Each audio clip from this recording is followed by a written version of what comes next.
तो बेसिकली अपने most powerful version Thor और most powerful version doctor Doom की फाइट हो तो कौन जीतेगा? तो इन दोनों का मोस्ट पावरफुल वर्जन है रूइन किंग थॉर और गॉड एम्परर डूम।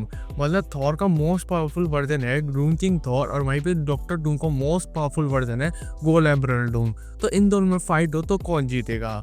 तो बेसिकली सबसे पहले इनकी पावर्स की बात करनी चाहे तो रूइन किंग थॉर बेसिकली वो थॉर का वर्जन है जिसके पास रूइन की पावर्स और बेसिकली जितने भी एसगार्डियन गॉड है उनकी पावर्स है और इसके पास पूरे यूनिवर्स में नॉलेज है और इसके बाद इतनी पावर है कि कुछ ही की पल के अंदर पूरे यूनिवर्स को चेंज कर सकता है, मिटा सकता है, क्रिएट कर सकता है और कोई सारी इंफॉर्मेशन को कलेक्ट कर सकता है।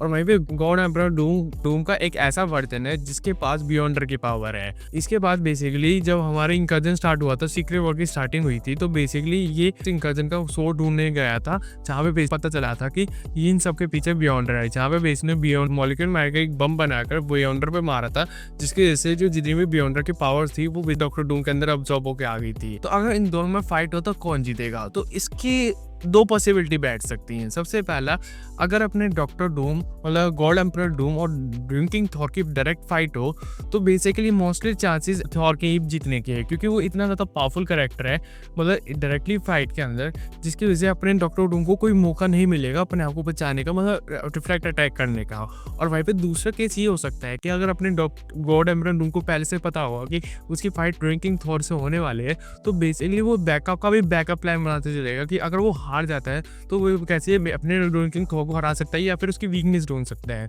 तो दोनों पॉसिबिलिटी में एक अपने रूइन किंग थॉर भी जीत सकता है और अपना गॉड एम्परर डूम भी हो सकता है। तो आपको क्या लगता है कि इन दोनों की फाइट के अंदर कौन जीतेगा मेनली?